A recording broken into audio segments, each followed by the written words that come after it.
So yeah, the first Hexarchy meeting, very exciting. We already kind of started the meeting for the last 5 minutes, but just to go over everything. So you're kind of talent scouts for the Development Council and the Artistic Council right now, just to keep that in the back of your mind. If you see someone with like really good art, maybe you could like throw them a copy and paste about the project. Okay. And then same with engineering.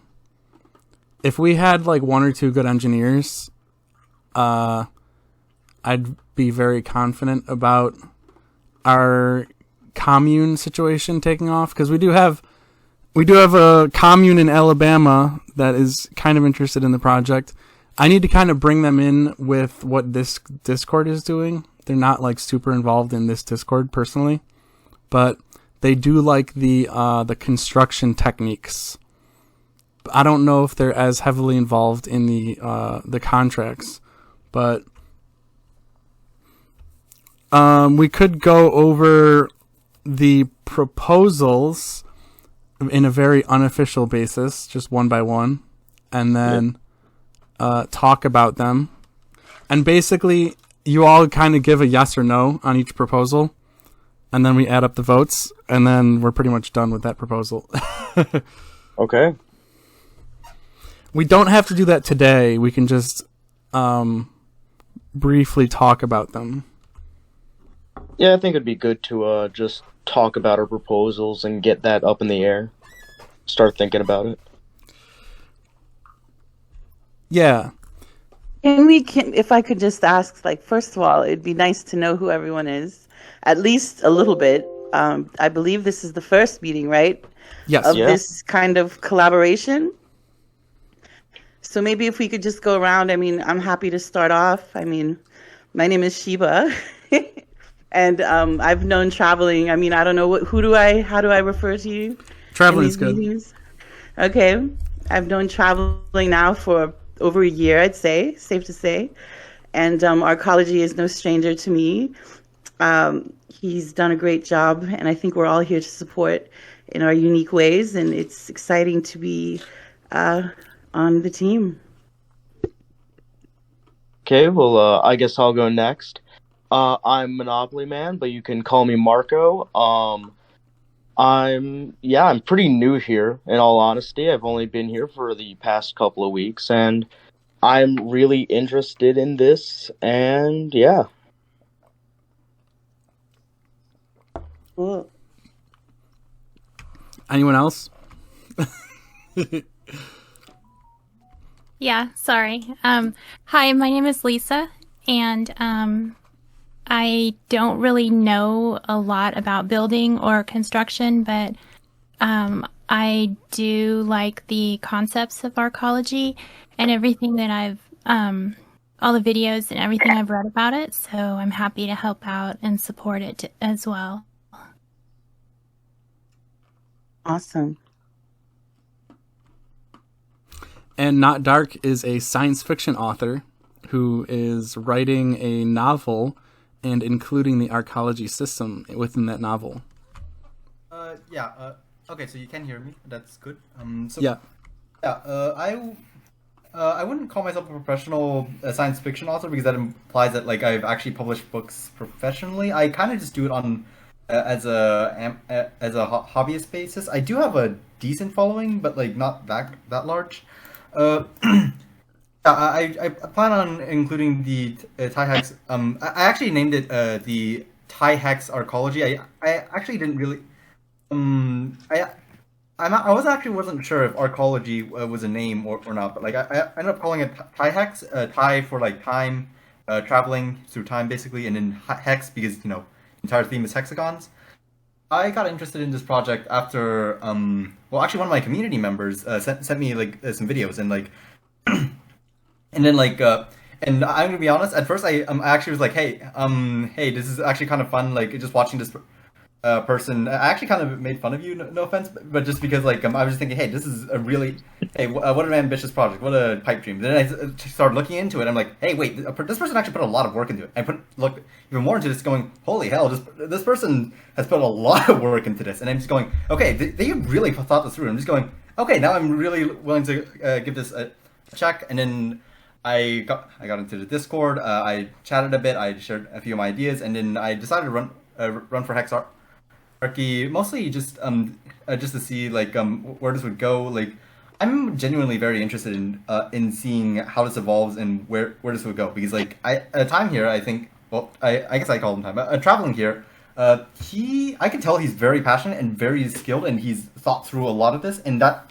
I'm just thinking, that's a lot of passion, and it'd be interesting to see where this goes. And it's also a very interesting concept, like the idea of arcology, and I've also included a few of them around mostly North America, because I'm not sure exactly how arcologies would work around the world. I put the Tyhex arcology near the U.S. Canadian border, just near a few lakes actually, and that's the Great Lakes, if you couldn't tell, and I also added a few other arcologies. And part of the reason I'm here is because like I think this is an interesting project, and I would consider myself a libertarian. I'm pretty interested in the idea of like I've been interested in the seasteading movement, but then like there's also this idea where we could do it on land as well. I'm like, you know what, why not also check this out? Like we, Yeah. Yeah, I've Awesome. been really inspired by the libertarian idea of like experimenting with new governments. That's kind of my background. But then I moved away from the strictly right-wing dogma with like, the idea of a future with like BlackRock kind of owning everyone's home and we all pay rent to BlackRock and Vanguard is not my ideal future. So I said, like, what can the city-state do to prevent those outcomes? And the contract is really the way to do it. Yeah. I think it's really good you didn't end up being very dogmatic about capitalism. Like, I think I do call myself a libertarian because sometimes I call myself a libertarian, sometimes I call myself a conservative.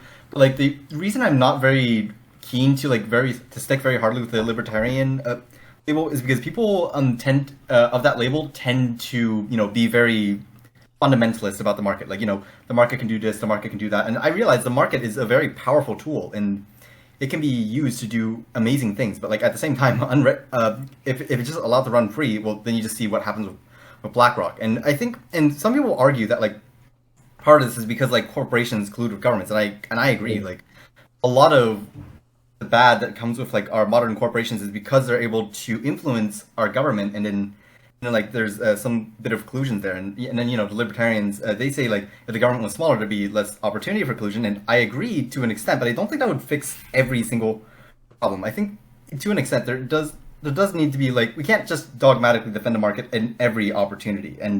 But for me, I think that like I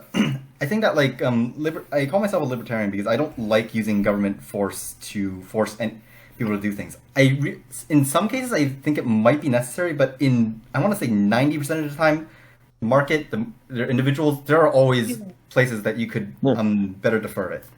I agree with you on that.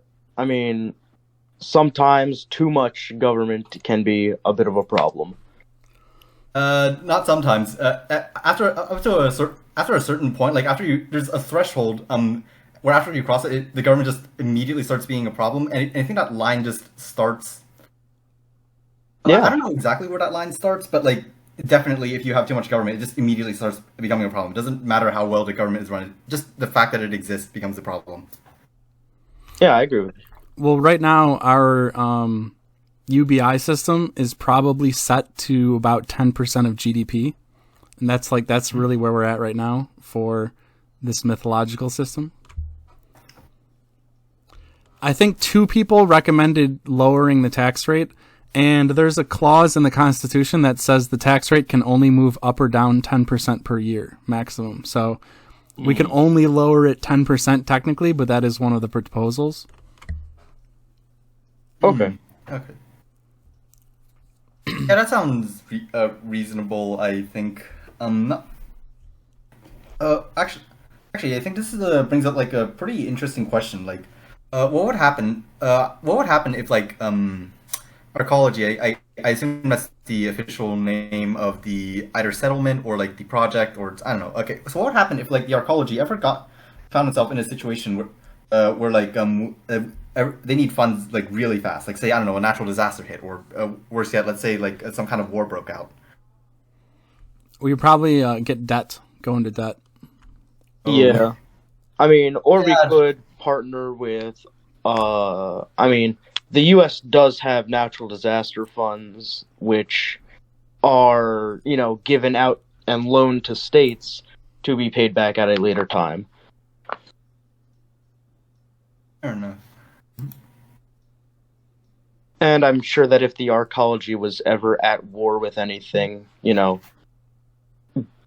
U.S. would kind of be on that too. So is the current plan to like be I guess a seed is a hard word, but like kind of like try to act as independently from the U.S. government as possible. Unfortunately, I can't think of many good examples in this case. Maybe like the Wild West. The Amish. Yeah. The Amish, yeah. Honestly, yeah, the yeah. Amish. I was about to say Chaz, but like Chaz is not a good example to be honest. But they kind of. I think a good example of what you're trying to say would be Texas, because Texas is not technically a state. It can leave the U.S. if it so chooses. It's the only state that is allowed to do that because it wasn't bought. It was just merged into the U.S. Well, there's always the Declaration of Independence, which Yeah.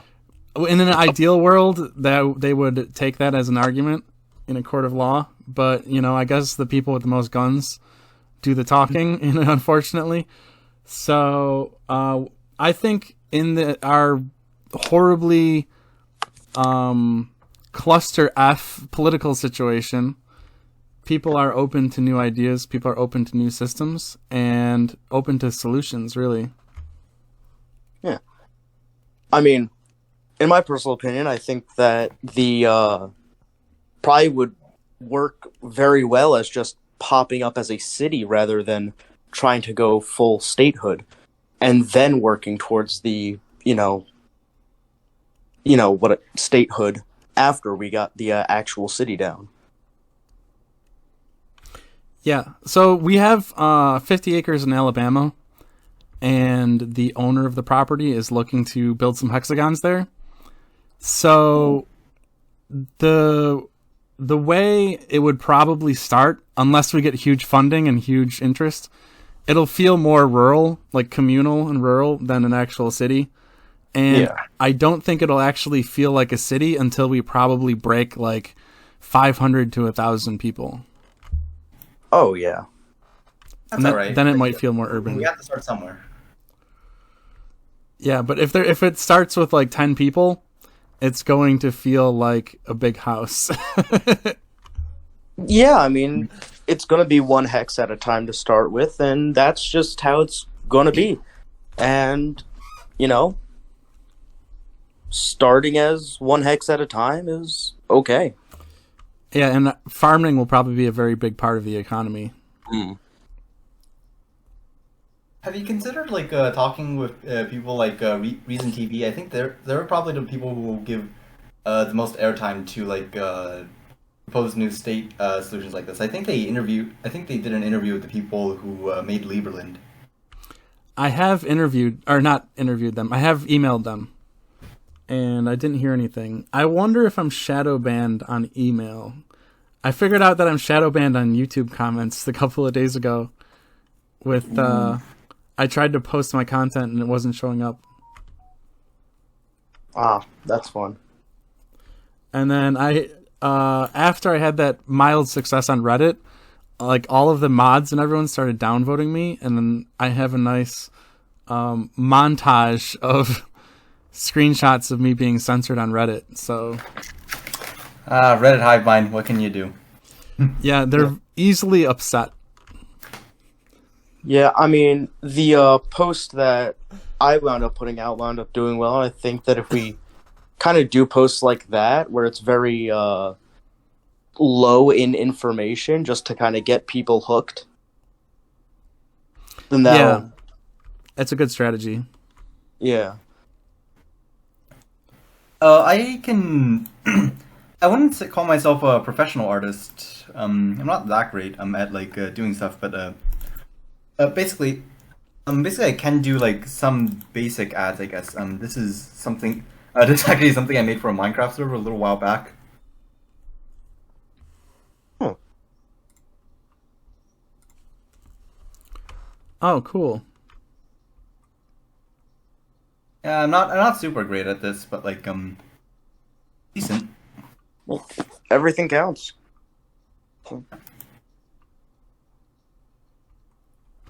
Yeah, I think Minecraft servers are actually an interesting, I wouldn't say real world example, but multiplayer example of trying new things and like letting people's creativity flourish.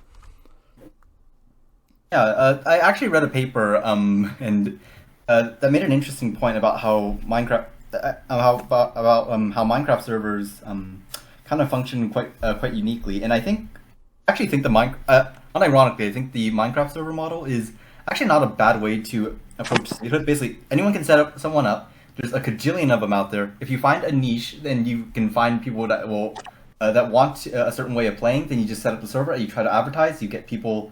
And then, like, if people don't like it, then it's very easy to vote with your feet. Like, if like a big server started really screwing up, they'll start losing players, and yeah, there's some problems with like Hypixel right now just taking everything, but it's always easy enough to. But it's still pretty easy to just start one up, and then like if there's like a need that needs to be filled, then you can just gather in a couple of people, and I think that's actually a very that could be a decent model for like how I would like nation states to work in the future. Like everyone is able to set one up, and then if you don't like it, you leave. And then like people will realize if there's like a gap in the market, then people will realize, hey, there's a gap in the market, and then they can make a new state that attracts people, and they can all vote with their feet. The only problem with this is implementing this in real life is the fact that like not all states would allow their citizens to leave. So maybe like freedom of movement is actually like one of the more important things to create. Yeah, I mean that's probably how arcology is going to work when we first start getting off the ground. I mean, what's probably going to attract a lot of people is the UBI and the exceedingly low rent. I mean, that's what kind of caught my interest when I first started joining up. So, yeah. Another thing about the commune is the UBI will have to be lowered, or else it could bankrupt the commune. It'll be a little bit economically unstable until we probably get past that like 200 to 500 maybe range. Yeah. The economic stability of the government will be in question until we get to a certain size, and then everything will kind of smoothen out. But the UBI, it in the range that it's at now, I think it's pretty reasonable for like a medium-sized city. Oh yeah. I mean, any sort of UBI is better than, no UBI.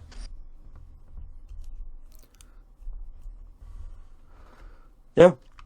I think so Not Dark, you were a libertarian who wanted to lower taxes. Who was the other one? Was it Monopoly Man or? No, I proposed the wording changes. I personally I actually wasn't exactly sure what our fiscal policies were.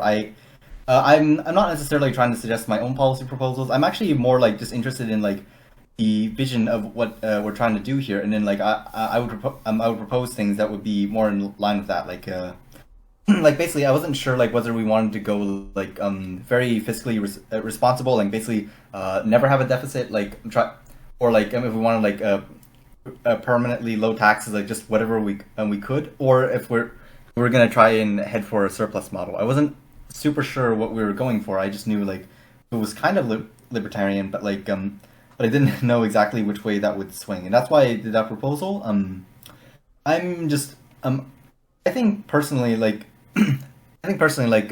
your personal vision is gonna make the real difference here. Like traveling, I've managed a few projects. One Minecraft server in like one world building project.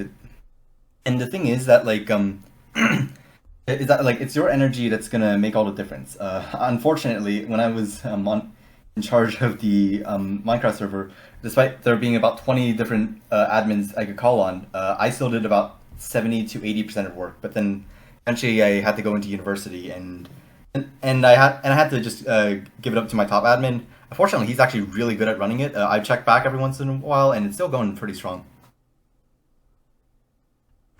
Yeah. It's hard to delegate work, actually. It's not as easy as one might think. Yeah.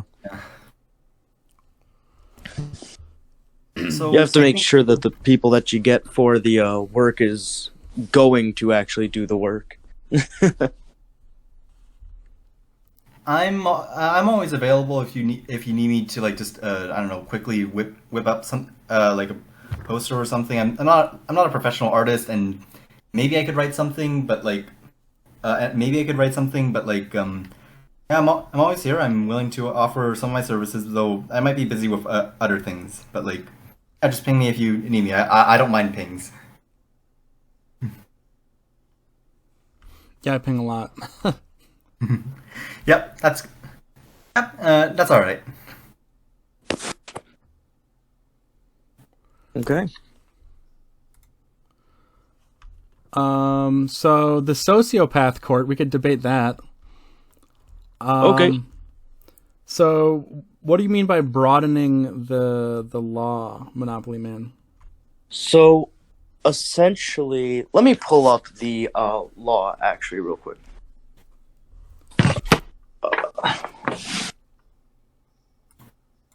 Let me just give me 1 second to pull this up. Here, I could try and pull it up too for everyone else. Ah, yes. That would probably be great. Pull it up on a stream or something. I got an Imager album. Ah, great.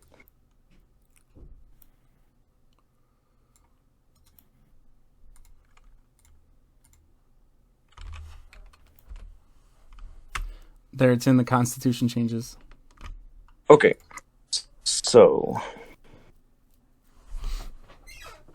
essentially, the way that you have it worded would currently only be restricted to sociopathic or violent tendencies, which would already be covered under the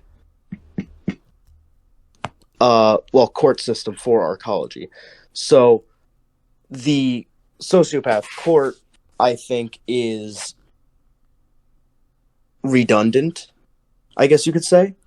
So by instead phrasing it so that it would be more for public disturbances or public displays of violence versus criminal intent, would rather kind of change the feel of the law to be a little bit more broadening to apply to just the general public as well, not just sociopaths.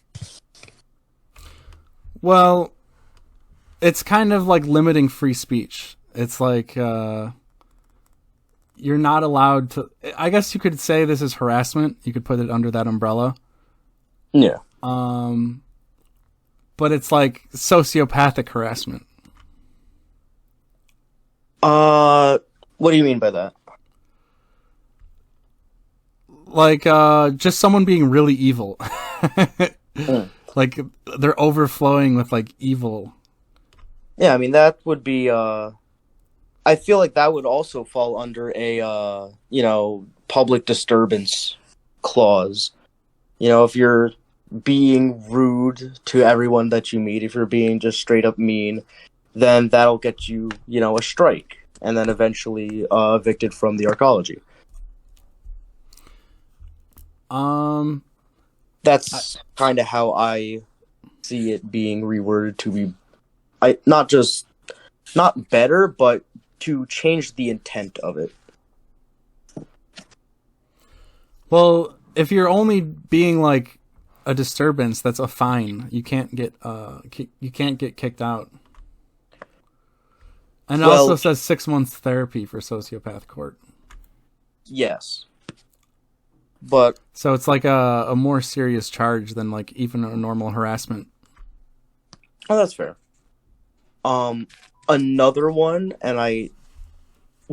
another changing of words that I would like to see personally is you do have mention of ideologies in the sociopath court. So although it is, generally believed that fascist, Marxist, and authoritarian is not the best ways to believe or act, but it's still a limit on freedom of thought, which is, in my personal opinion, a little bit not good. Okay. And instead, just have it be changed to wording more like, intent to, essentially like planning to destroy the government, so on and so forth. Insurrectionist thoughts? Yes. That would probably be a better way to put that rather than limiting an ideology. Because, unfortunately, people are allowed to believe what they want to, even if the beliefs are harmful to others. Because as long as they aren't hurting other people, then that's... So what about like cheering on genocide? Although that would be something that would fall under the sociopath court. Yeah, that would be morally ambiguous at best, but it's not doing anything to physically harm someone else, especially if it's a thought rather than a outward expression in public. I think I should I think I can put it this way. Currently at the moment the current United States protects these, at least on paper. So if we're going to like impose this sort of restriction, we might run afoul of the a federal some kind of constitutional thing. To be fair, I guess we're a private company and we can do as we wish. I mean, Yeah. that's legal gray area. Yeah, but like my point here is that like I think a large part of this is trying to improve on the flaws of the American model, and I think if we're going to try and improve on it from, I guess, a libertarian perspective, I guess kind of libertarian, then I guess we have to keep that in some in some respect. Yeah. And this is not like a conclusion I particularly like, because I don't like tankies or people like that either. But I do think they should have the right to have those opinions. But that's just my opinion. Well, the question is, do we want them in arcology? That's the big question. The thing about that is that if they are not causing problems, then technically I think that they're okay to be there. Like, for example, you have a neo-Nazi skinhead, for example. He wears a swastika patch, but he's an upstanding citizen besides that. He doesn't hurt anybody, he doesn't say What if he racial wasn't slurs. an upstanding citizen, though? That's my point. Then that's a public disturbance send about, That's what the sociopath court is for. That's what it's written for. Yes, I know, but specifically wording, you have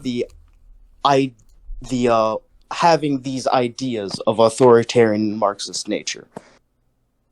Having the idea and doing the thing are different things. Actually, he does change have a the point. wording? Like, it's kind of a thought. It's kind of you're kind of describing a thought crime there. Yes, because it shouldn't be a crime to think a certain way, but it should be a crime to act a certain way. Well, this is where the jury comes in, too. That's why it's jury-based. Yeah, true. I think one point is that you can't actually punish someone for their thoughts. Like, unless we get mind-reading devices, we can only punish someone for their actions. So, if they're like wearing a swastika, as you have spoken, then that'd be like an action, and we would indicate if someone's like secretly a Nazi on the inside. How would we know if they never express it in any way? But like, actually, now that like we're talking about like arcology and specifics, like I think I don't want to flip flop too much on this, but I can see the other side. The other side of this argument is that like if we transition to a mostly city-state arcology-based future, then like that skinhead can hypothetically create their own arcology, and they'd probably be happier there. And we're not obliged to have them in our society if we find them a disturbance. We just can't.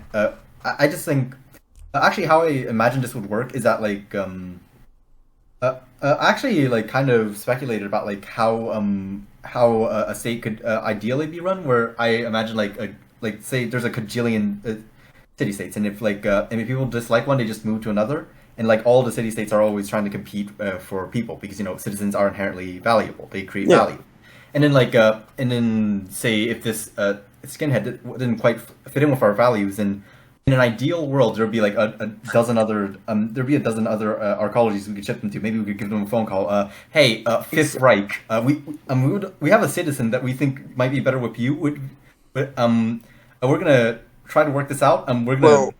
I don't know. I think that you're kind of on the right track with this, in the fact of we can't limit someone based on their belief, because that opens the door to limiting other people on their beliefs.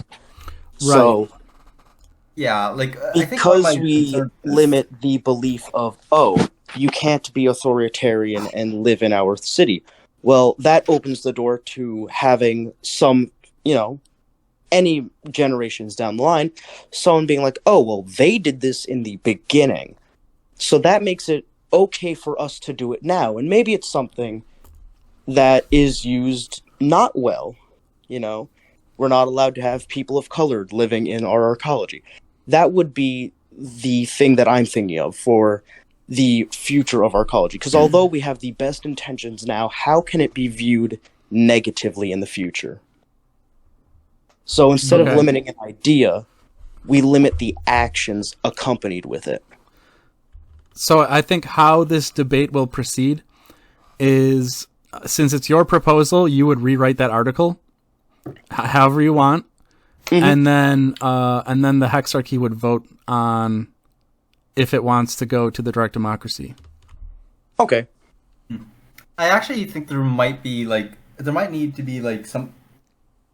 So one thing that someone said is that ironically, like I guess libertarianism, but I'm just gonna call it freedom ideology is actually both a mix of autocratic and democratic principles, and that sounds insane because autocracy does not sound like anything relating to freedom. But hear me out, basically. So the reason for that is because, well, if you leave everything to a democracy, then you get tyranny of the majority, and I think a lot of this might lead to tyranny of the majority, and that's why, parts of the Constitution, the Constitution has some problems, but it was pretty good. It's a pretty good document, at least compared to the rest of the world.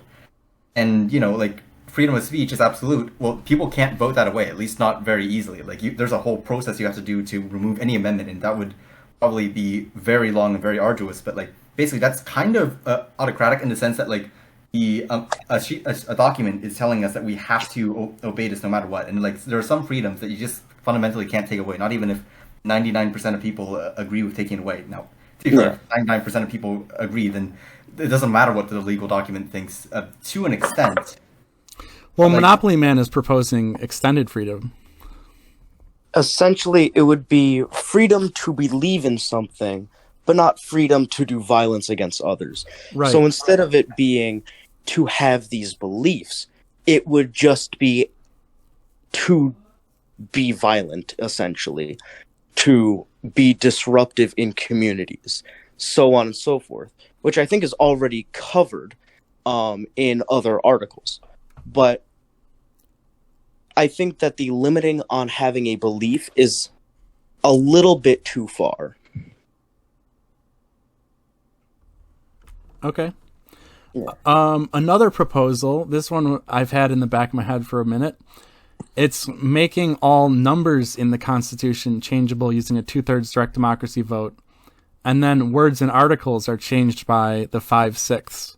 So right now, the 2/3 is only for tax and UBI changes. And I believe also the charity market is 2/3. But this change would make every single number in the Constitution, changeable only by 2/3 majority. What is the current majority vote for changing numbers?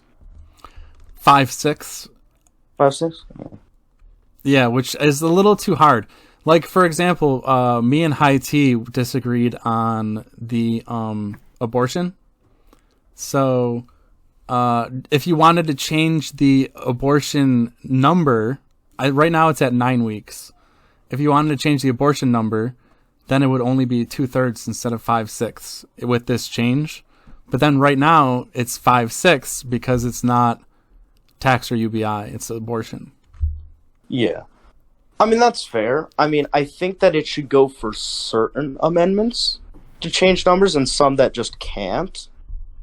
Or at least be, never mind on that.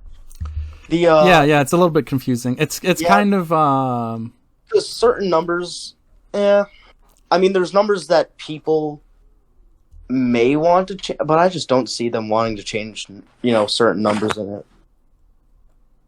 So it makes it more flexible. Yeah, I mean, I agree with that. Yeah, that's kind of fair, and I agree that the 5/6 majority for changing words would be needed. It's kind of interesting, like the two kind of have their own nature, the words and the numbers. Yeah. Like, because numbers are kind of gray. It's always a gray area. And then words are like commands. Exactly. Yeah, I mean, I'm with you on both of those. I think that, numbers being changed more easily, that makes sense. But words are going to be a little bit more set in stone. So that's another vote that we could do. Not today, maybe like next time. Okay. What other proposals do we have out? The member of a Hexarchy resigning or dying results in the 7th, 8th, etc. candidate being hired. I believe this was Shiba's idea, and I stole it. Gotta give a shout out. Go for it. Yeah, that makes sense to me. I mean, yeah, that one's someone to take over. Yeah, that one's pretty. I think pretty straightforward. And if that can't get 5/6, then I'm gonna be a little bit worried because that's like a no-brainer. Yeah. Yeah, that just kind of makes sense. Another way that we could probably do it is take dev council people or people of other councils, so like, the development, artistic, or immigration, so on and so forth, and then move them up, kind of like a vice president sort of situation. True. But yeah, I mean, just moving up the other candidates also works.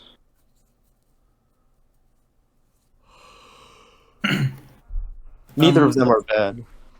Actually, there is something I should mention here. Like, I think I actually learned this watching JREG videos of all things. But like, it tends to what happens is that like there tends to be like kind of an entrenched political class after a little while, and like some people will always want to run for elections, but like some people just don't have the ability. I sometimes go by the moniker like 90% of people are good, but like it's the 10% that get in charge all the time, because a person who's willing to lie is always going to win against a person who's just trying to be truthful, because if you're able to lie, then you can just promise people everything. So I actually think it might be an idea to look into something like sortition, just for maybe one of the members. So like the voice of just the average person will always be represented. Like, to be fair, like if it was like everyone was chosen by sortition or lottery, I guess. Okay, to be fair, I guess you want to make sure that like they're actually okay with taking a job, because like you don't want someone who doesn't want to be in a job to you don't want to force them into the job, because that's gonna But I think that lotterying a person into office may be slightly problematic. Yeah. Maybe, but like I think if it's just one, it can't do that much damage, and will always ensure that like the everyday person is at least a little represented. I'm just like putting up like I'm just thinking of safeguards because basically the United States was founded on very idealistic foundations, and the Constitution was a pretty great document, but like unfortunately, yeah. Yeah, I know exactly where you're coming from, and yeah, I mean, that does kind of make sense, but my kind of the way that I think about it is that the average citizen doesn't really want to be in charge. They want to have someone to represent them so that they can have their life and not have to run a country. So yeah, and I mean that's another reason is we also have 6 people in office, which means everybody's getting at least a little bit of representation, at least a little bit. Yeah, it's a good system. Yeah. So wait, so just to recap, the Hexarchy is elected by the top 6 most voted in candidates, I think. Yes. Yes, it's top 6 most voted. Okay, yeah, that leads. I'm just imagining this in the United States, just because that's probably what we're most familiar with. Most likely that would mean that both people from the Democrats and Republicans, and then and then probably some libertarians, because without the 2-party system, there wouldn't be that. Probably some Greens and progressives. I think that would work pretty well. Yeah, I mean that's kind of exactly how it worked. I mean, I got in last with a solid and whopping 0 votes, and Yeah, not even yourself. yeah, I mean, hey, I figured somebody. I cry. Right. No, but yeah, and so even someone, if they don't get any votes and everyone votes for 2 people, it's just going to be a roll of dice for who gets in at that point. It's not going to be really, so the votes are going to get more spread out between a lot of candidates, and everyone's going to get a certain amount of votes no matter what. And so even if you don't get a lot of the votes, you'll still probably wind up in office. I see. Here's a proposal that I had recently. I'll throw it up. Adding the same Hexarchy style hierarchy to the development and artistic councils. I mean, that kind of makes sense. Yeah, and we would still hire them. We would just determine what ranking they would be in. Okay. So, I mean, yeah. That makes sense. It's kind of a good system with how it's set up. 10 votes. Then when they're working on development, the ideas get spread around, which will help.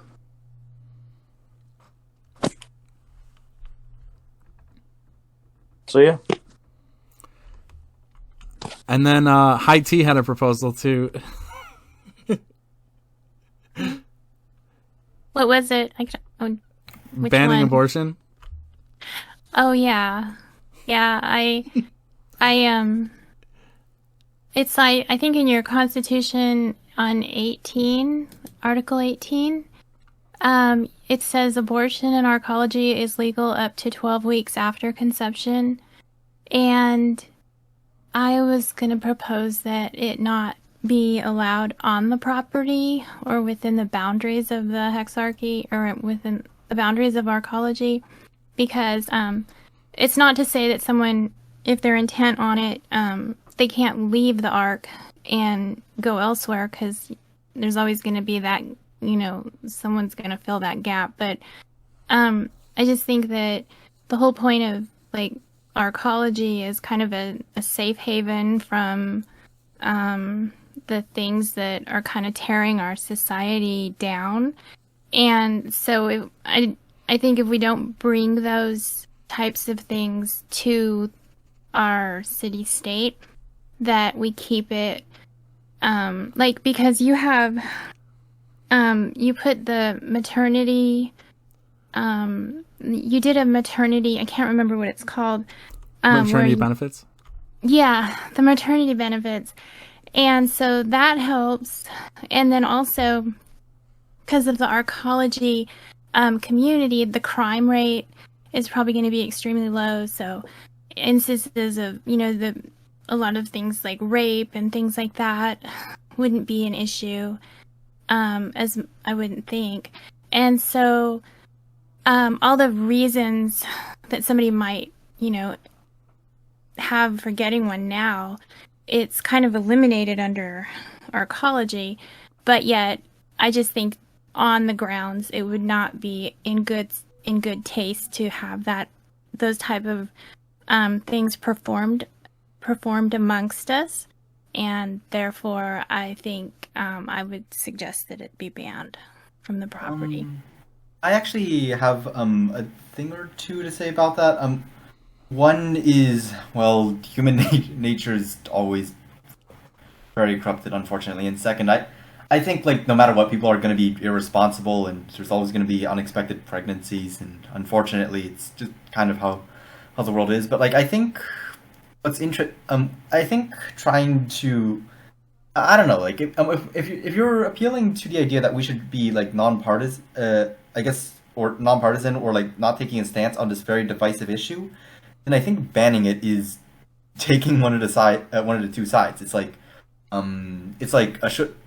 For example, like I'm not sure if there's a good example I can give, but let's just say, like, for example, weed was still like a very divisive issue. Like now it's not, but like, say, I don't know, 10 years ago it probably would have been. And then we said, like, to not be neutral, to be neutral on the subject, we just ban it, and that doesn't feel like neutrality. That feels like siding with one side.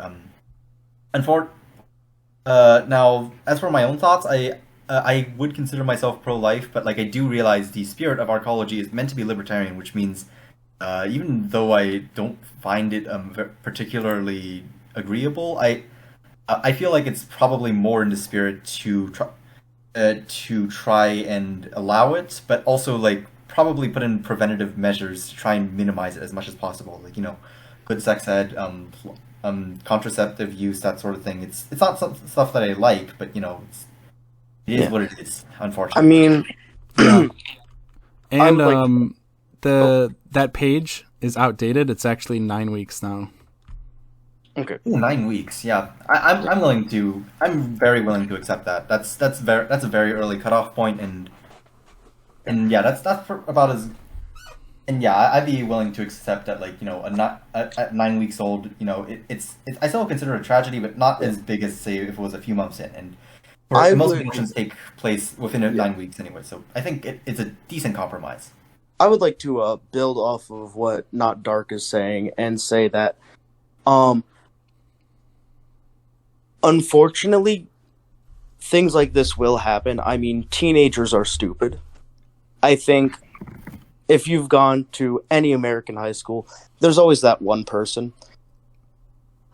It's going to happen. And being, however old, usually 16, 17, that's way too early to have that happen. And so I think that if we want to be neutral, then we could just remove it from the Constitution altogether and not talk on it. Which wouldn't make it illegal, and it wouldn't make it legal. It would just make it something that can happen if someone so chooses. And I'm also of the personal belief that it would be up to the individual person, rather not, the government to say what you can or cannot do with your body, whether that be having an abortion or piercings or whatever you want to do. Yeah. So, yes. I understand, and I'm not saying that someone can't, doesn't have the freedom to go have an abortion.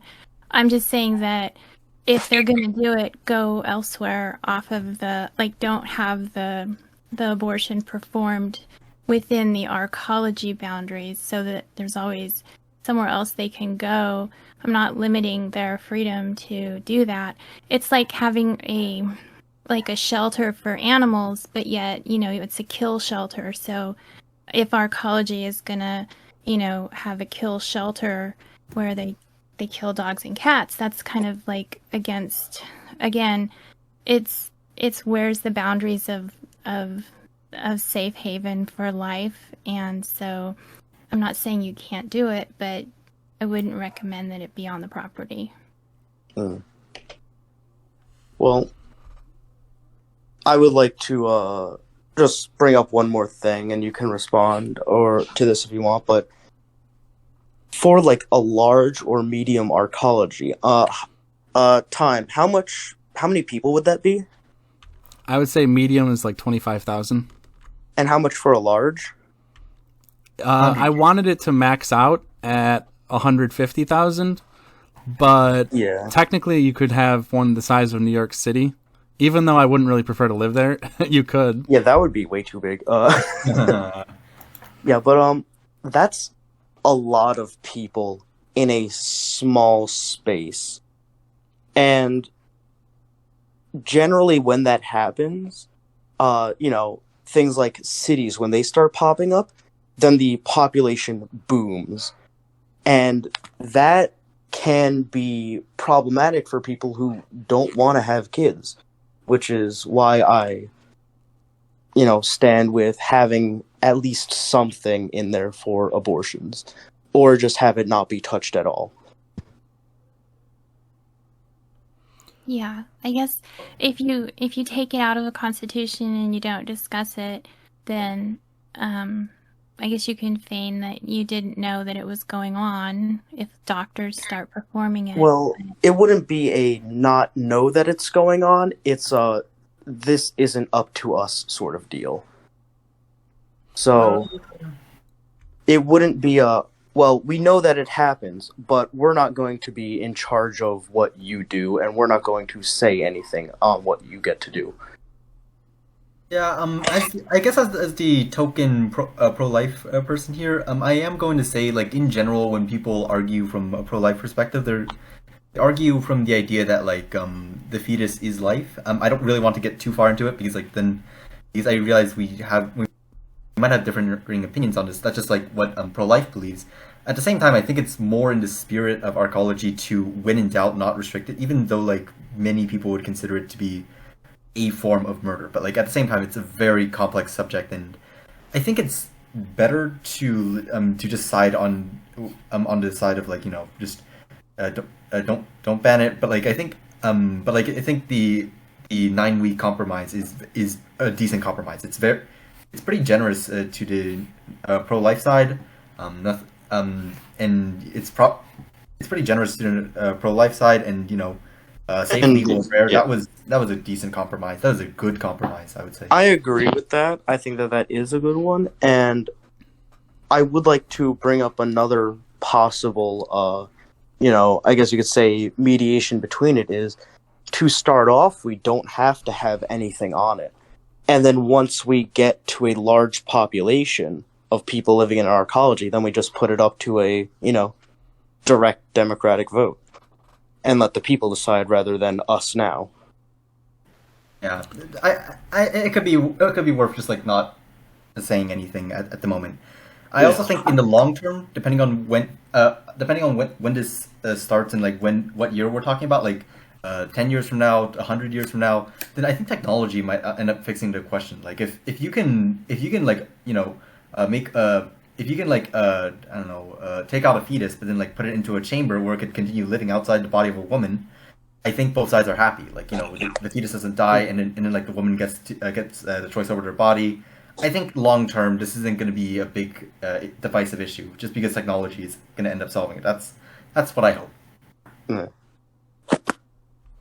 I think it's clear that if you want to be non-dogmatic, that's the goal with arcology. That's the goal with the contract, is to kind of, like, take the middle ground on most things, like a reasonable middle ground.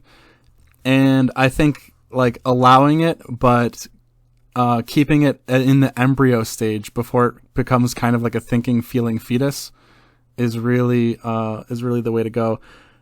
In Europe, I think Europe is 12 to 16 weeks. 16 weeks is like just too far for me. It doesn't feel morally acceptable. But, like, if you're talking about 9 weeks, I think like a heartbeat is like 6 weeks, and then like brain activity is 8 weeks or something like that. So, and this is like the very beginning. Like when they say brain activity, I think they mean like it's like, I don't know, maybe moving a little bit or like twitching muscles, something like that. So yeah, thinking and having brain activity are different things. right. Yeah. I mean, think of the average Joe. They're not that brightest.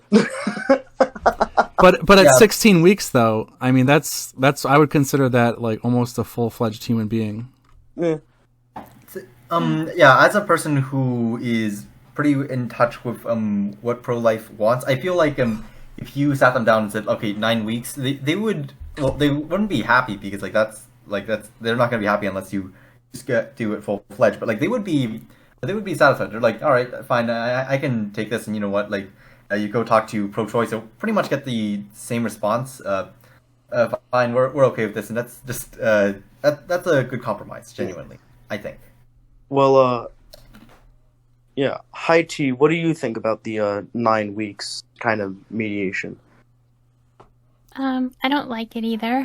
I just think I think ultimately, any weeks is not ideal, and so I would still like a vote on it, and then whatever the Hexarchy decides based on the vote, I'll respect that, and I'll honor it.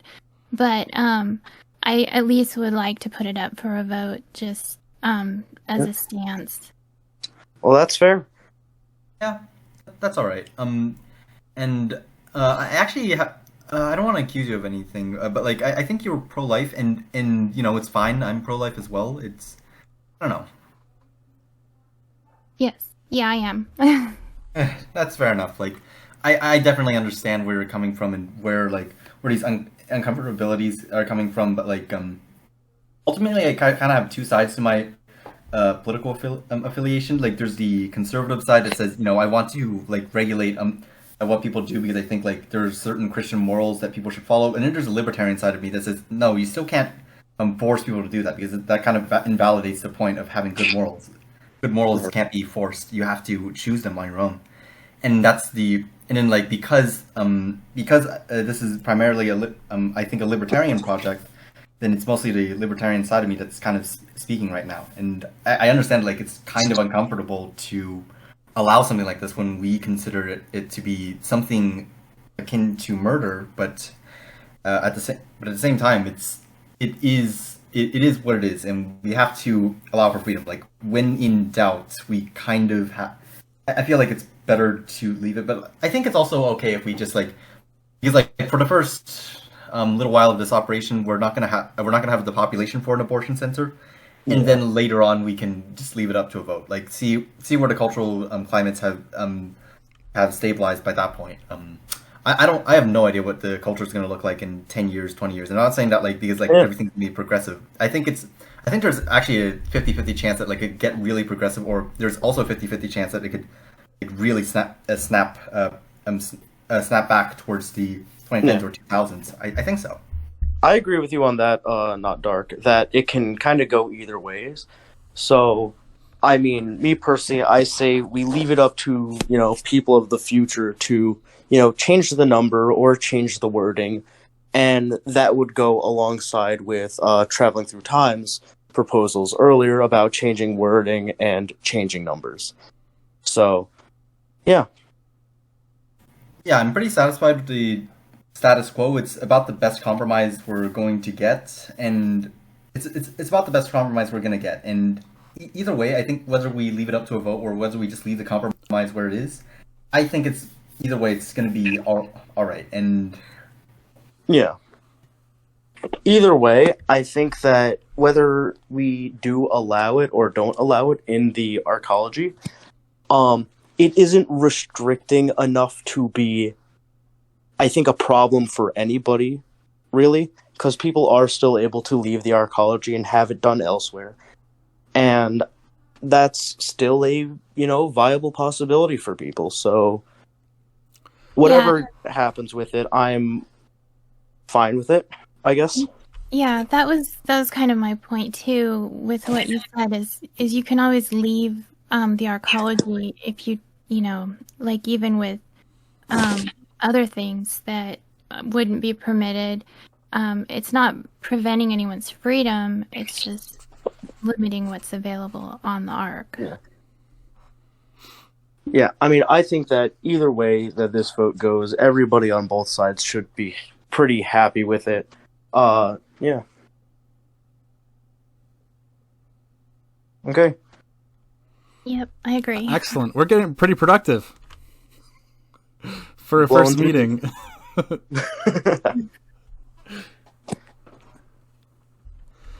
Yeah, I'm personally torn on that one. Yeah. It is definitely a issue of the times, you know?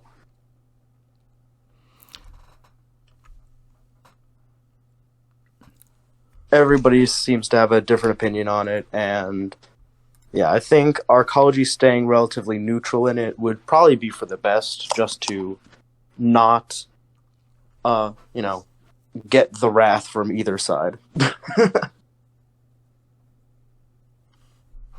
Yeah, I think that's a good idea.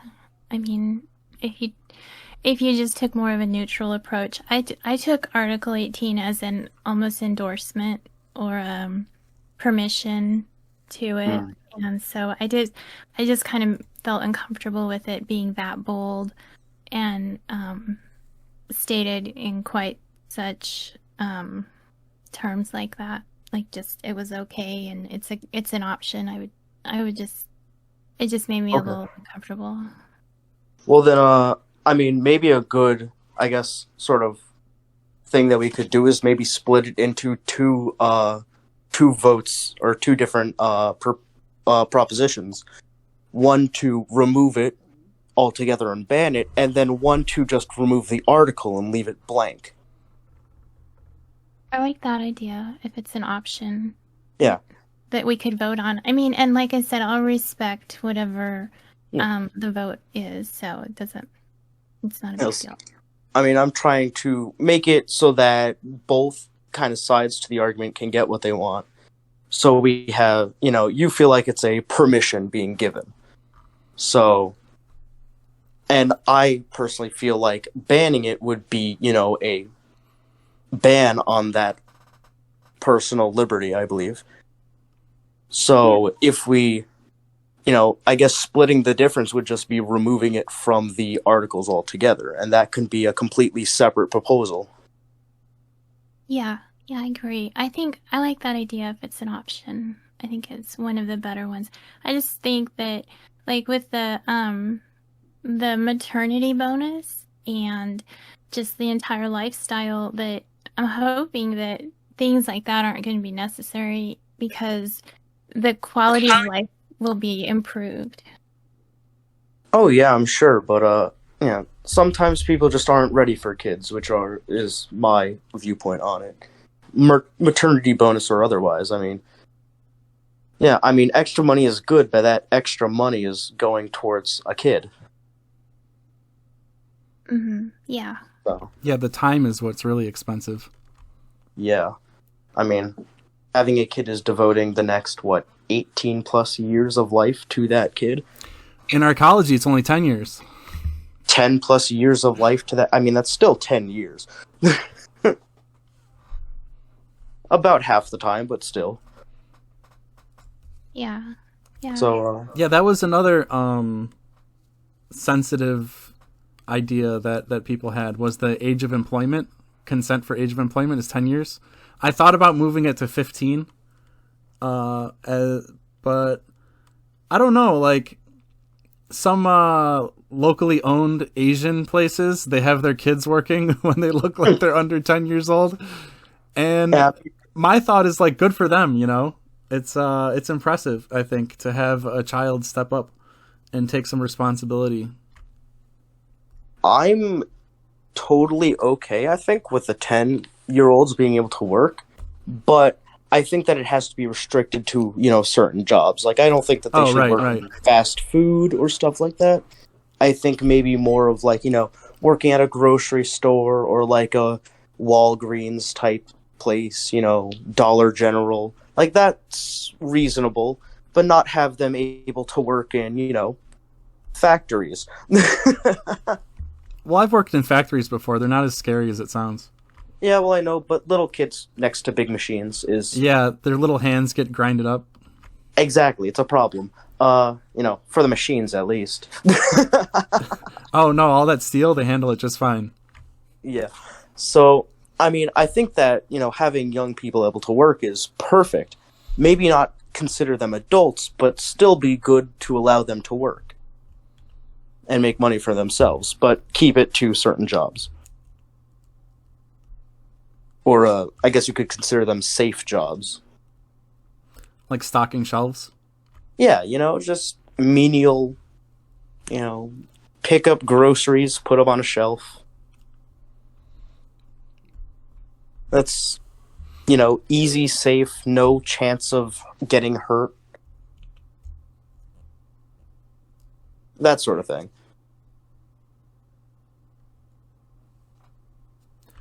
Yeah, I got some flack from that one for that decision. So, if we switched it to 15, in our present society, that's pretty much the age of employment. Age of consent for employment. Yeah. I like it. I think that age of 10 is fine for what you have in store. I don't think it's too extreme because there's a lot of kids that I think would benefit from that. Yeah. I agree, and plus some, at that age, as long as it's not infringing on school or other activities like that, then it should be pretty, I think that sounds pretty good. Yeah, with the cheap rent and the UBI and stuff like that, one of the goals is to allow people to start their lives younger and sooner. So that was kind of the same thought process there. Because, like, right now, people are starting their lives in their 30s. So in a lot of cases, with college and student loans and the housing crisis. Yep. So the goal is to kind of move in the other direction. Yeah. I think that's okay as long as it's, kept in safe jobs. Because I think that, having 10-year-olds next to a giant deep fryer can lead to problems. Because, no offense to any 10-year-olds out there, but y'all are kind of dumb. Yeah, they don't understand the danger of it.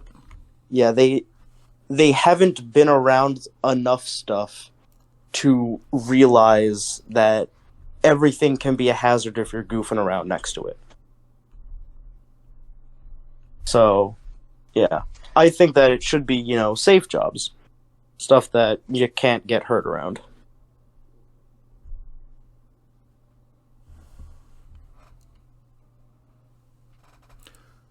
Okay. How about public projects?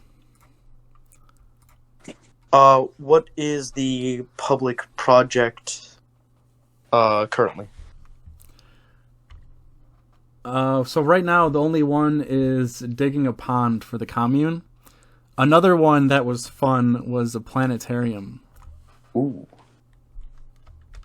Digging a pond would be relatively easy. All you need to do is, depending on how big it is, either rent an excavator or a landscaping company and dig a hole connected to a moderately sized stream or river, depending. Yeah. And then you can make micro hydro too. Exactly. And power like a single light bulb with it, but hey. Yeah, I prefer solar over micro hydro. Yeah, me too. I think it would work better. But some people just love that micro hydro. They just get off on the water flow. Yes. Hey, hydro is cool, but it doesn't produce a lot. So digging a stream, I think, or even a lake, is a pretty decent idea, and would be really cool to do. We could also stock it with fish, and have fishing be a thing. Absolutely. Yeah. Planetarium may be a little bit harder, as planetariums may cost a bit. I have not looked up the price. I could do that right now. Well, you'd probably want to look up the price for like a decent planetarium, because there's like a couple that are good. Like, look at the ones at museums and stuff. Those would be probably the ones that we would kind of want to build. Maybe a little bit less, but...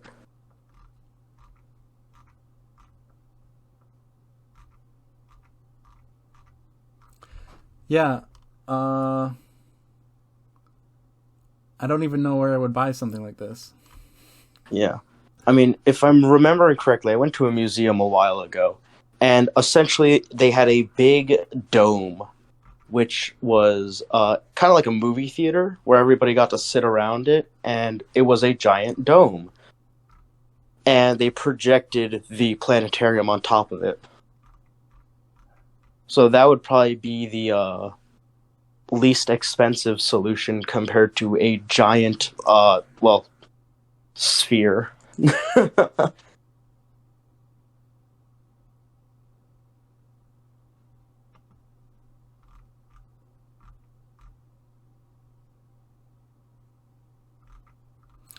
We could have a cheap one. Yeah. There's always that option. Yeah. I mean, maybe saving that project for a later time when it would be a little bit easier to find the funds for that. Yeah, it's like a medium cost. Yeah. Either way, it would be have to be indoors, so we'd have to build a building capable of housing it.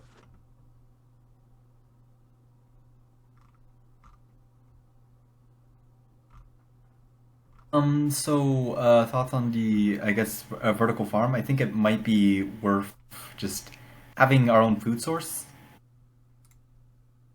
I mean, vertical farms are pretty cool. Are they the hydroponics with the sun lamps? I actually don't. I'm actually not like an expert in this. I just know that like there are certain ways to create very much food with relatively little land. Yeah. By stacking it basically, and I think if we do that, then it could be a plus that the city could be self-sustaining in a way, or at the very least, more greenery, which is nice. I think that, yeah, I mean, vertical farms and hydroponics like that are a definite option. I don't think that it would be able to sustain the entire city. I think that it could be a supplement for it, but I don't think it would be able to sustain a whole city unless we had multiple hexes completely designated to hydroponics. I mean, we could do that maybe. Yeah, sure. And it could also save on transportation costs. Technically, it wouldn't be transportation inside the arcology, but like it would also save transportation outside the arcology. Yeah, it would save shipping. That's the word. Would it use natural light or would it use artificial light? They use UV lights, if I remember correctly. I saw a thing on this a while ago. I'm not smart enough to know. Yeah, I mean, you can buy grow lights, and they're pretty reasonable now. They're not very expensive. You can buy them in bulk, and then with hydroponics, it's pretty easy to do as long as you get the nutrients right. But I know that like the yield that you're going to get is a lot more than you would with traditional soil. So I definitely would second the hydroponics. Yeah. And I mean, we could increase it even more if we have if we start using GMO products, because they tend to grow bigger and faster. And grow products that are more resilient, like potatoes, onions, garlic. Those ones are also, what's the word? Cash crops, because they are widely used just about everywhere. And they can be used inside the hex, inside the arcology, or shipped out and sold as an export. You want to use GMO products? Well, genetically modified organisms, yes. So, like beefsteak tomatoes, those are GMO. They Yeah. are not naturally that big. So, products like that grow faster and are bigger, thus providing more. Yeah. I think. So I know that as with any population, there's going to be some GMO hesitancy. I think a good middle ground is just agree to like label all products with GMO and not non-GMO. But like Oh, of course, yeah. yeah, and then like what studies find is that like when people are exposed to this information, they actually get more pro GMO because hey, all this cool stuff, it's actually GMO, and like and then you realize, hey, maybe they're not that scary. I've been accidentally eating this my entire life, and I never really noticed the difference. And then if people really want to avoid them, then they have the information to avoid them. It's their choice. It's not up to us to like force them to eat like corn syrup. Drink the corn syrup. Yeah, I completely agree with that, as well as hydroponics, I believe, means that you don't really have to use too many pesticides, because they are a self-contained system. Yeah. So yeah. unless you actually get an infestation, then you don't have to use pesticides. Yeah, I think that's true. I don't think you have to do that. Hydroponics just grows things larger too. You're gonna have Yes. a lot larger things, but yeah, I mean, I think if you're gonna grow a lot of vegetables, which is great, but it's not gonna sustain unless you have a massive crops on a large scale. So there's gonna have to be other types of things that might have to contribute to the food supply, like importing grains and things that can't be grown. Yeah. We wouldn't be able to grow anything on a stalk or vine, so like wheat or corn would be off the table. Grapes, we couldn't do that. That's why I brought up things like garlic and potatoes and onions, because they're bulbs. Radishes as well, they would be easily grown in hydroponics. Other things that could be grown would be like pumpkins or watermelons, because they are easily, they're next to their farm place. Yeah, you couldn't grow grapes because I was thinking a vineyard would be a really good thing to have for income. Oh yeah, I mean a vineyard would be possible, but it would have to be it couldn't be tiered. It couldn't be stacked on top of each other. It would have to be a straight vineyard. Yeah. Well, whatever works. But yeah, I think Yeah. I agree with the hydroponics. Yeah, I agree. Baseline hydroponics is a good idea. Yeah, I second that. I like hydroponics a lot. I think it could be good just to add more greenery to the scenery, and also would be a nice addition. Yeah. And I think a part of this was also environmental, alongside with all the libertarian stuff. I can tell like traveling is also very passionate about like climate change and trying to save Mother Earth in a way. Yeah. Okay. Yeah. Yeah, and what do you think about the flag now that Not Dark brought that up? The flag. Would you mind posting a picture so that everybody can see? Yeah, let me grab it.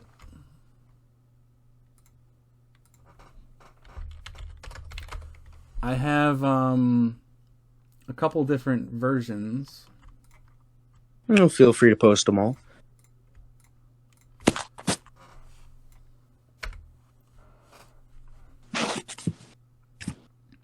And then I had the AI make a couple different new ones, which honestly turned out pretty good. Yeah, I mean, the AI art's getting really good now. Yeah, even in the last 6 months, it got really good, really good. Yeah. So here's 3 versions. I could get rid of the kingdom because it's no longer a kingdom. Yeah. And In the bottom one, the bugs were a little just too big, so I made them smaller. And then there's a version without the bugs. And I could make the math symbols a little bit smaller too. Yeah. But the black and orange really like explains the goal politically on where to get kind of like a libertarian center. Yeah. I mean, I like the design of the flag overall with the hexagon with the switching colors. I mean, personally, I think that shows, what we're trying to do. So, yeah. I like the topmost flag, the one without any of the bugs. I think it's just less cluttered, which is, for a flag, we would want it to be, not just recognizable, but easy to, easy to draw would be my take on it.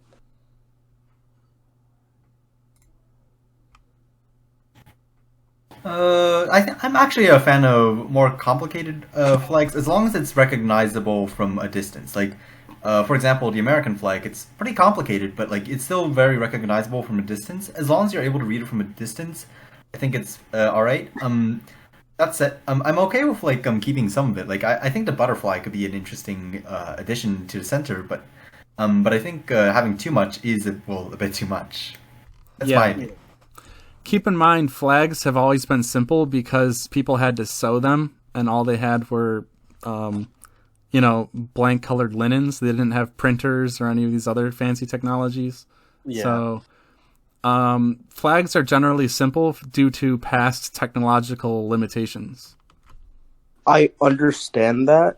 My take on why it should be simple is because, let's say we have, my take on is that a kid who has, zero drawing experience should be able to easily be able to get at least the basic stuff down. And in my opinion, having the all the stuff around it, like the spider and the bee and the ants at the bottom, seems like a bit too much. I think the butterfly at the center is actually a great addition. But yeah, I think that it would be too much for your, average 8th grader to do. Yeah. Yeah, I understand. Yeah, it can be complex and have meaning, but I think that too much complexity and meaning kind of gets lost.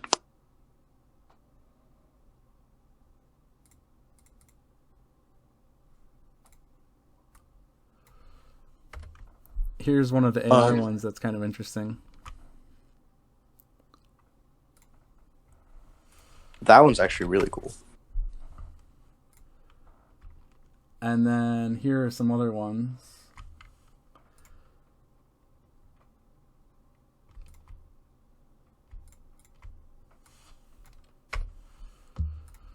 I could make a whole channel just for the AI ones.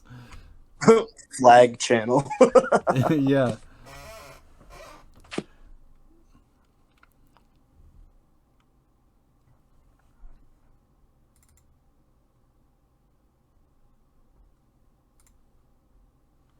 My upload speed is not quite too good. Hold on a second. There we go. Ooh.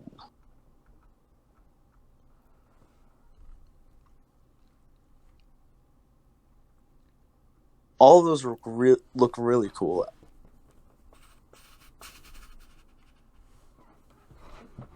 I mean, one thing that we could do is instead of going for a flag, we could go for a plaque.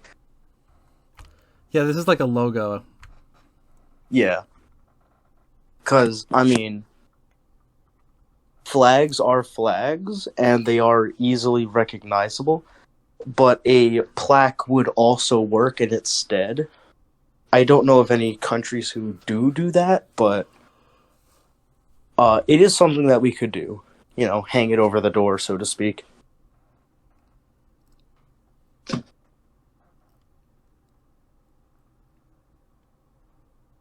And all of those AI art ones, the ones that are, the lowest ones that you sent, are really cool for that sort of plaque idea.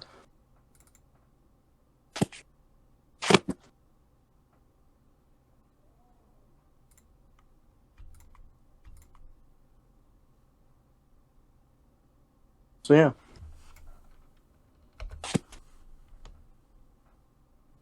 Does anybody else have opinions on flag?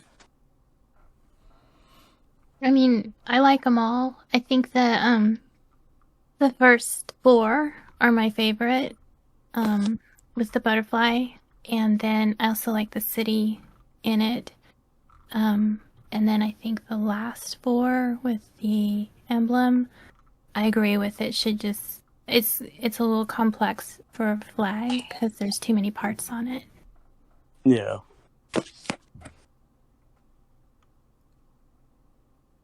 Yeah, so yeah. Actually trying to make a flag as we speak, but it's not but kind of like if people aren't don't like it very much, it's because the AI is amazing. Jeez. Attack, almost done.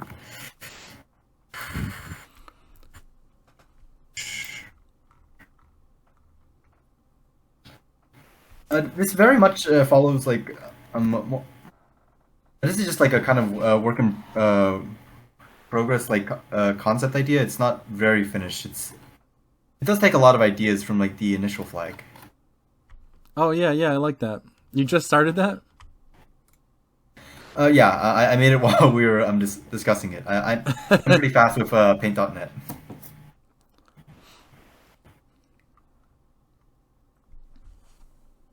But yeah, it incorporates many of the same stuff. Hexagons. That I don't know what you call that anarcho stripe thing. It's like it's split down diagonally, and then. Yep. Then I just added a butterfly on top of it because that's still pretty cool. Actually, I should center it a bit more. Give me a sec. Yeah, I like that. It's good. And then the white is kind of like peace. Peace and prosperity is usually associated with white.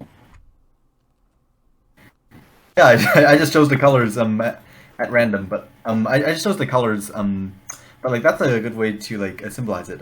And butterflies are usually thought of as peaceful creatures. Like I'm sure they eat something, but normally they're not seen as like very hostile, vicious creatures. No. I centered it a bit better. No, it's still off center. Oh no. Must center. Yeah. Must center butterfly. There, now it should be properly centered-ish. There you go.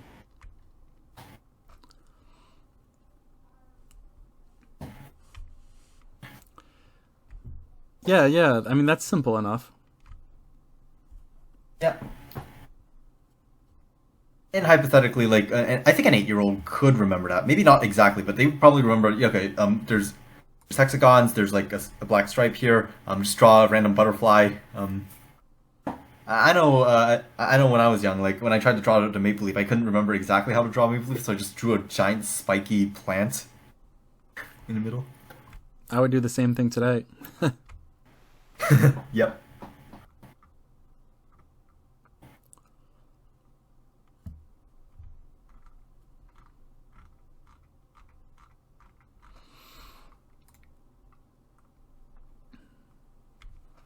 Yeah, I was a little eccentric with all of the bugs, to be honest. It was kind of like no, that's a great thing.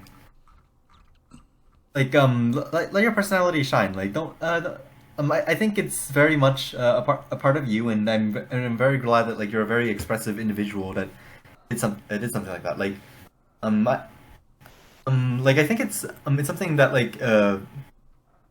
So what is it about bugs that like you like very much? Did you just put them on because you like them, or did you put them on because like you think they symbolize something about like arcology? Just wondering. Well, they live in hexagonal arcologies that they build themselves.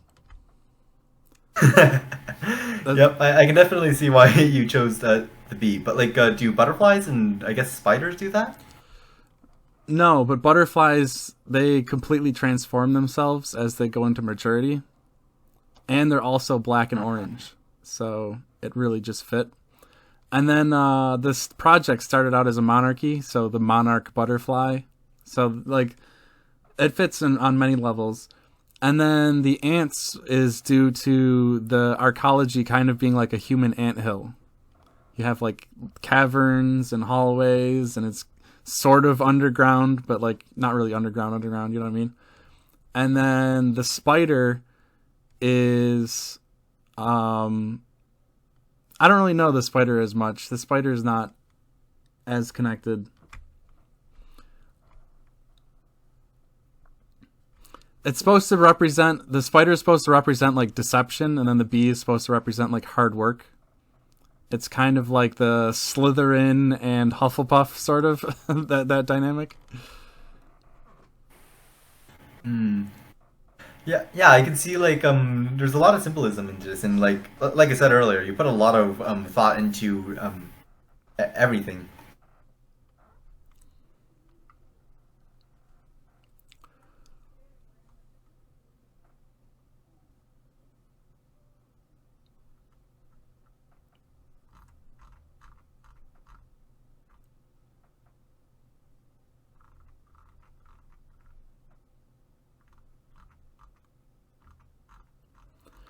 But yeah, I think it would be good to adopt something that's a little, as a kind of a compromise between simplicity and mass appeal. Yeah. I mean, I think that keeping things simple is probably the best way to go. That way, if someone asks, like, "Oh, what's your, your national animal?" or, well, for us, it would be a national bug. And we could just be like, "Oh, well, it's this," and not have it be, kind of convoluted and intertwined.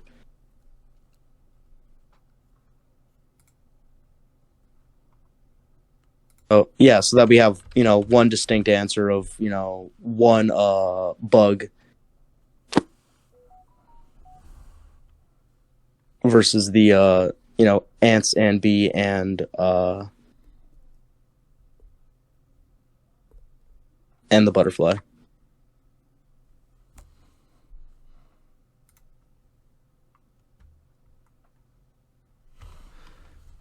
Yeah, we covered a lot of stuff. Are we gonna wrap it up soon, or what else do we want to talk about?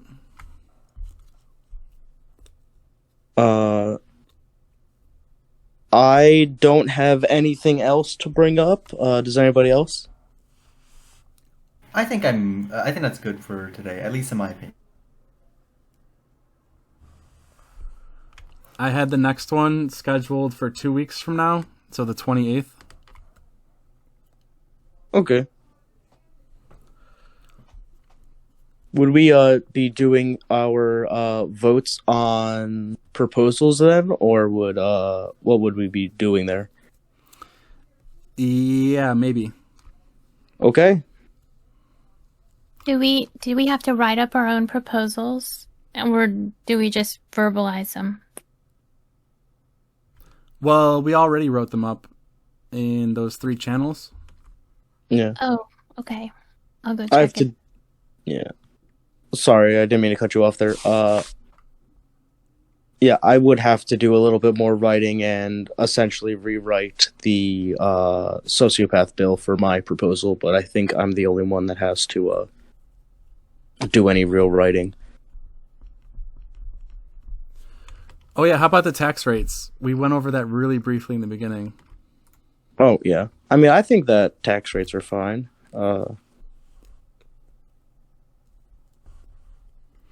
I adjusted those for a long time. If you look at the patch notes for the contract, I played around with those for months and months. So, but I think 2 people ran on decreasing taxes.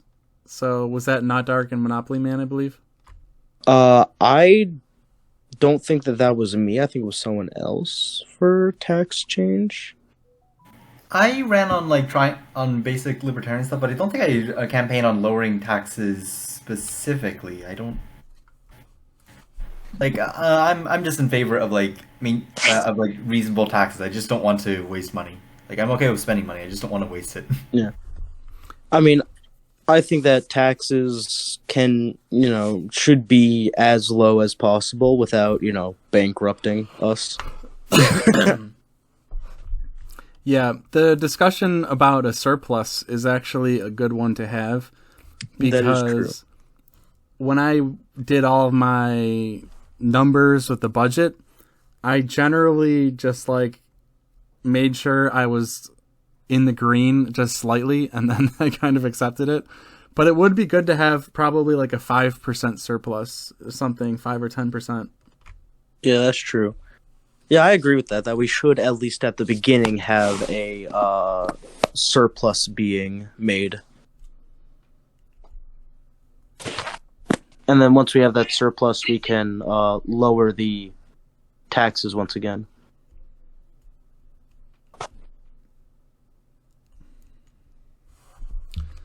So lower the UBI for a surplus? Oh, not lower the UBI? Well, I mean, yeah. At the beginning, at least. Yeah, when we're communal, I don't think we can afford the UBI that it's set at right now. Yeah, I think that it would have to be lower.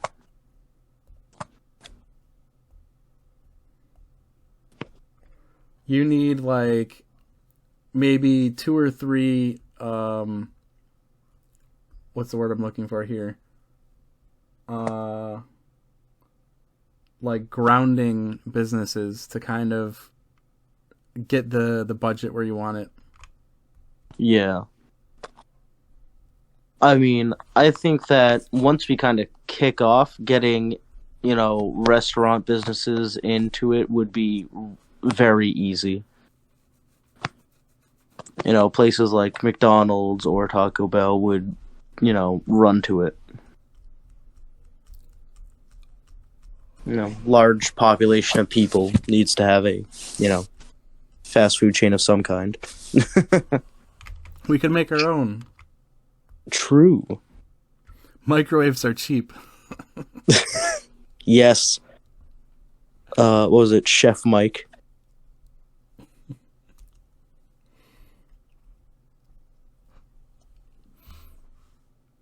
Yeah. Yeah. I agree that once we get a couple businesses in the into the arcology, then we'll be pretty set.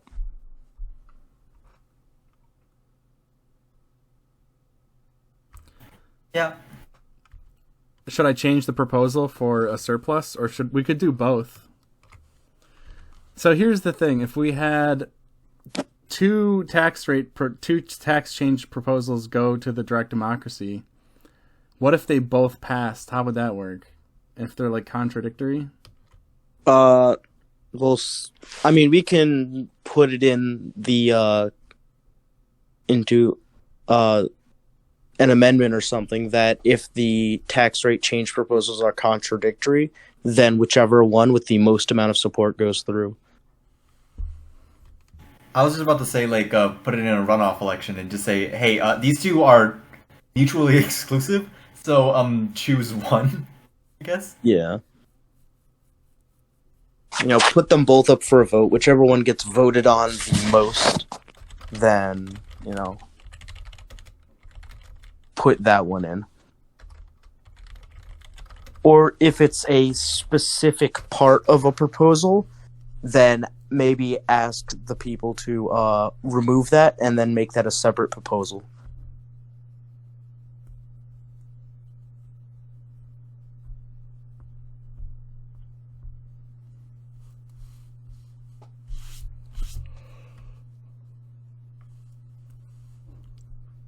Yeah. Because, I mean, both of the proposals for the tax rate change both want a 10% decrease in the UBI. So, I mean, if they both go through, then we only decrease it by 10%. We are not going to do it twice, I don't think. Right. When is the vote for the proposals? We could do it in 2 weeks, and then the actual direct democracy vote was going to be July 3rd. I was actually thinking of doing it July 5th, the day after Independence Day, instead of the day before Independence Day. That's fair. A lot can change before then, so I mean, can we add proposals between of course. them? Okay, because I'm still working on tax ideas, even though I didn't have any. I kind of am thinking about some, but I'm not really sure. I still have to do more research. According to the Constitution, we have like 3 months to do all of this. So we're ahead of schedule. Yeah, okay. Okay, well, yeah. Is there any other things that we need to go over? I think that's it. Okay. Anybody else? Last minute things? Thanks for coming, everyone. It was very productive, more productive than I thought it would be. Yeah. It was nice to meet you all. Yeah, it was nice to meet you all Nice to too. meet everyone. Okay. And I'll be throwing it up on YouTube probably tomorrow. Okay, well, have a good one, everybody. Yeah, see you in 2 weeks. All right, goodbye. Bye.